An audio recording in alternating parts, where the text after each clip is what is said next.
So, top 10 defensive midfielders in world football. Who is your number 10 and why? This has been tough, man. I've been going up and down about this. Number 10 ended up being Manu Kone from Roma. And this is a real tough one, competing with about 5 or 6 other guys who, I'll give a mention to later on. Yeah. I think Kone is someone who was one of the most underrated players around about 12 months ago. Yeah, for sure. I remember we really wanted him to go to United. Instead of getting Ugarte for double the price. Sure. But I think what you have with him is someone who you can see when he plays for France is not changing the level of the team at all. Yeah. The guys he's replacing. He's a top player, an amazing ball winner. He can play as a lone number 6. He's persistent enough. He's a good passer through the lines. Yep. Very athletic. I think he's the type of guy, he can be a box-to-box player as well, but I think I do really love him as a DM, probably. Okay. That's my favourite position for him. Yeah. And I think he's the type of guy who can play for a top club. Definitely. He's at Roma right now. He's very clearly the centerpiece of the whole system. He already plays a lot for France. And look at his competition. Yeah, exactly. Players that I'm sure you're going to mention. Exactly. So, he deserves to be on the list. You're going to realise maybe as the list goes on, some of the people that he's beat to that spot. Some top players, Okay. And who's your number 9? So number 9 in the end was Zubimendi. Okay. Zubimendi from Arsenal. And he's a top player. I think he was a great signing for Arsenal, and I think he settled into the side immediately. They need him in this Arsenal team. His ability to pass balls through the lines, great positioning, so he's very good defensively as well. He's the type of guy who sets the tempo of the game, and I think very well. He shoots. It's a good combination. Him, with Rice, Odegaard, all of that happening, because they're exactly the types of players that Arteta wants to have in a quite a defensive system. But he's the guy that gets them playing quicker again. They can be very slow without the ball getting to him. His speed of thinking is what impresses me the most about his game. Yeah, definitely. And who's your number 8? So number 8 is Camavinga from Real Madrid. Okay. And he was a tough one to place. He's someone who's played in different positions, plays on number 8 a lot. I think his main quality, his main strength, is his ability to win the ball. Off the ball, he's one of those guys who can win balls that you don't think are possible at first thought.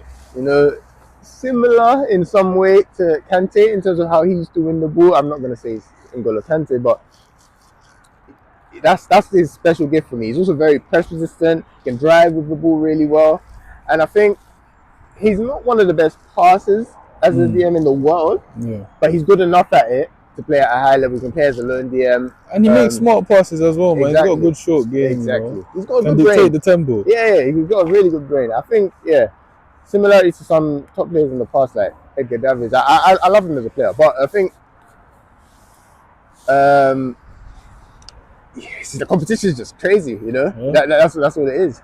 Okay. And who you got at number 7? Yeah, number 7 is one of my favorite players to watch, Ryan Gravenberch. Ooh. Honestly, this is a question with him. Where is he best? Because he is a top defensive mid, and his performances last season were the key to Liverpool in the league. Alongside Salah, he was the difference from what was happening in the Klopp team. And he's a special player. He probably better as a number 8. Just because he's got so much in terms of his attacking game as well. He can score goals. He's got that type of game as well. Yeah. So he's a great player, great passer. Press resistance is incredible. He's underrated off the ball as well. He's very good. He's got those long legs. He's just like a lot of interceptions. Always in the right place. He sometimes drops into centre back. Exactly, they use him. and he dictates from there. Yeah. He's a great player. He's a player that when Do you things see are his going best wrong, role as a 6 or an 8? this is the question, because he's world class in both positions. Yeah. He's genuinely a world class player in both. It's hard to say. I think it's all about the system, but I would love him in a double pivot with the certain guys. A couple guys on this list who maybe it'd be possible to one day see him next to. That honestly, I think you could see something really special. Because he's playing some decent players at Liverpool, but he's the key guy. He's very much the key midfielder there right now. Yeah, okay, I would agree with that as well. Number 6. Number 6 is Tchouaméni from Real Madrid, and I guess with him and Gravenberch, I'm not necessarily saying Tchouaméni's a better player than Gravenberch. I just think as a defensive mid, he has everything you need for all different types of systems. He is so good defensively, good in the air. He's a great long passer. He drives the ball. Intelligent player. He plays centre back a lot for Real Madrid as well. He's got everything you need. He's an all-rounder. He's just been so key for Real Madrid and France in the last few years. Yeah, I'd say he's like a typical destroyer, from the ages, Yeah. Real midfield commander. Yeah, exactly. Yeah. Absolutely. Okay, and number 5. Number 5. And this player, he doesn't play for some of the teams I've mentioned so far, but Adam Wharton. Okay. He has to be on the list, and this high. He has to be, in my top 5. He's a special player. He's the type of player that, in the future he's gonna be starting for one of the top teams in the world. It's gonna be very obvious that his role in terms of dictating the tempo of the game, because he already does it now in this Crystal Palace team.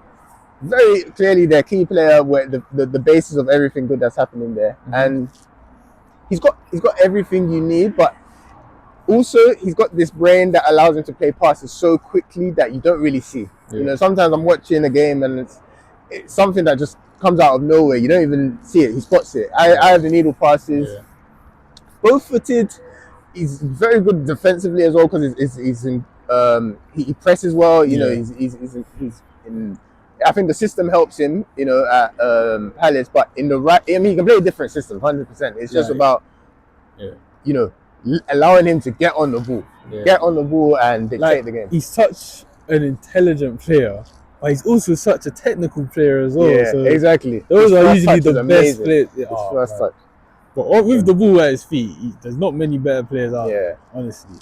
Especially with English players, one of the best I've ever seen. Yeah, in terms of the fact that he's not already a starter for England is insane.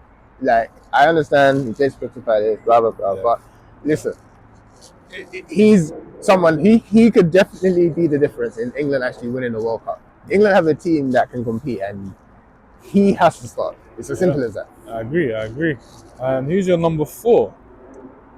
Number 4 is one of my favorite players for a long time.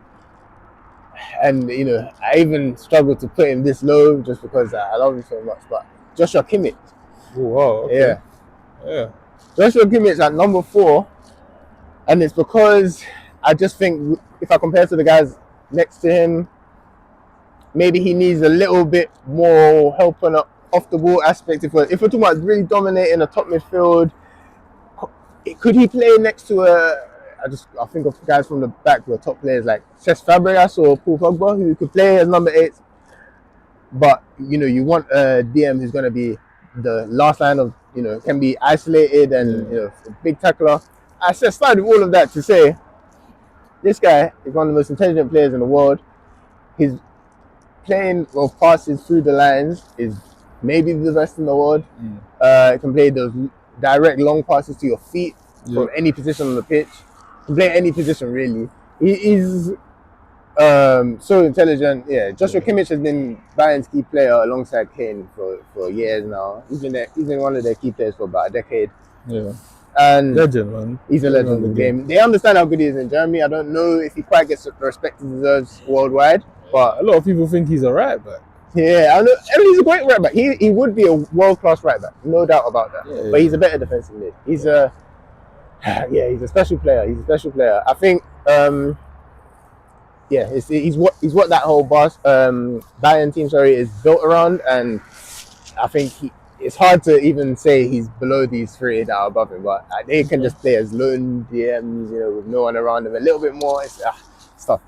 Okay, and number 3. Number 3 in the end was Moises Caicedo. Oh. Again, like someone that only now people are understanding just how good he is. Mm-hmm. He's been one of the best players in the world for a very long time. He's got everything you need as a central midfielder. He is one of the best ball winners I've ever seen. His positioning is ridiculous. His IQ is ridiculous. He does things on the first touch so often that are like perfect execution-wise. Yeah. Great pass of the ball, can shoot, can drive the ball. He's got everything. He's got everything he needs. A generational midfielder, genuinely. Where do you think Chelsea would be without him? Man, there were games last season where, honestly, without him being there, it would have just been a complete mess. Like, he was holding things together, winning balls that he shouldn't have been winning, dictating the game when, it was chaos. Man. Yeah, top player. Special player. Top player. And number 2? Number 2, another player who I think slowly now people are slowly starting to understand, because he kind of developed a reputation of being someone who hadn't been a successful transfer, and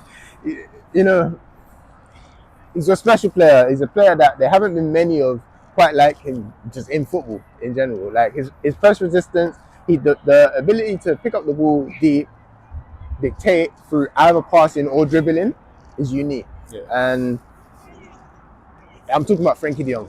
Frankie de Jong, who finally now playing next to Pedri at Barcelona, finally is being platformed in the right way on the handy flip. He's one of the best midfielders in the world, and yeah, he's just it's watching the game where he's in control. He dictates the tempo, and he's playing next to another tempo dictator at Barcelona. It's special to watch them right now. Yeah, it is. They're the best team to watch. Yeah. Them and Bayern up. Yeah. And honestly, it was tough to not have him number 1. I guess I've gone for who I've chosen at number 1 because it's hard to say. I guess just better defensively in terms of subtle things. I think they could play as a lone 6 in any type of system. Are they a better player than who I put at number 2, 3? It's hard to say, but as a defensive mid, number 1, I'm going for Rodri. He's won the Ballon d'Or last year. It's not why I'm picking him. I'm picking him because I just think, any team in the world, he improves. As a defensive mid, he's got everything you need. He's one of the most well-rounded defensive mids ever. I think his passing is great, but you can leave him on an island at times, and he'll get on with it because he's got everything you need. Yeah. Okay. In the Prem, one of the best dictating DMs in history, alongside guys like Roy Keane. Can dictate, scores, can defend. Yeah, he's got everything. Man. What a player! Imagine the team. He plays for with Spain. He's clearly what changed the season for Manchester City last season. Him not being around, people understand now how good he is, and he deserves that accolade. So obviously, I'm sure there's some honourable mentions. Yeah, I didn't hear you mention Declan Rice. Yeah. Good point. He was one of the people that were very much closest in terms of coming. In fact, there were 4 players who just missed out that. They're very, they're top players. They play for top teams. They show their ability week in, week out. They're very well-rounded players. Declan Rice was one of them. I just think defensively he's a bit. I mean, he's one of the best players in the world. He's a bit special. He's kind of someone that you can have as the last line before that defense and be 100% secure, knowing, right? But on the ball, abilities as a defensive midfielder, ability to like dictate the tempo of the game and stuff. He just falls short in terms of comparing to the guys in the top 10, and that's enough to just make him miss out. Top player, of course, as a number 6 and a number 8 in the right system. Okay. Any other honorable? Yeah, I mean, another one I think that people will maybe be surprised didn't make the list is Vitinha. Oh, yeah. And he's been such a good player for PSG in the last year, key in their system. And I think that's what maybe when it was deciding between him and like Kone, very close decision, him and Zubimendi, all top players. But I think he benefits more from how PSG play, and in other teams wouldn't be able to influence the game as much as Kone or Zubimendi, in my opinion. Not as versatile and adaptable. Not as versatile. The system is set around him, and he's perfect for that role that Luis Enrique wants. The guy who's you can just pass in the ball from in any position, basically. Yeah, exactly. You can he's your reset point, basically. It's a unique position, a unique role. Not too many players can fulfill that role, so I give him a lot of credit for that. But just missed on the top 10. And the other two who were really close were Tonali and Guimaraes from Newcastle. Love them both. Tonali, big fan. I think he's really coming into his own recently. Always been a big talent, top defensively, very good passer, intelligent player. Gets around the pitch like crazy. Guimaraes, very press resistant, very good player. He's controlled that midfield for a long time. Top players, but it's a competition, top players. Manu Kone is a top player, he was 10th. Zubimendi, everyone understands now, he's 9th. Okay. And then, some other guys who are, I'd mention who are maybe older and, maybe in the past would have made it, Casemiro, Thomas Partey, very good players. Just about missing out now because, they're slightly on the way down just in terms of their legs, but, in consideration for sure. And there's some younger players who I think ability-wise in a year will definitely be in the list. It's just about whether, they're able to keep fit. Firstly, Romeo Lavia, I mean, he would make the list if he was playing regularly. That's how good he is. He's a top player, but he's just not been able to stay fit. And if he can stay fit, he'll make the list soon. And Marc Bernal at Barcelona, he's only 18, was out for a year, but I'm 100% sure that he's going to be a special player, and I think he'll be in the list soon as well. And Warren Zaire-Emery, he's the other guy who's great as a number 6 or a number 8, but he just hasn't been starting enough at PSG to quite prove himself to make this list. But all top players. I'd like to make one honourable mention myself. Pape Sarr. I genuinely think he will be an elite number 6. Obviously, we've barely seen him playing that role because, the managers have played him further up the pitch because, he's athletic and get up and down the pitch. Can be a box threat as well. I generally think he can control the game. He can win the ball very well. He's a very underrated player in my opinion. That's a very interesting top 10. I'm sure people would have something to say about some of your choices. Man. I've thought them through. I'm confident with that list. If got any comments, let me know. Leave comments below. Subscribe as well if you like, and like the video.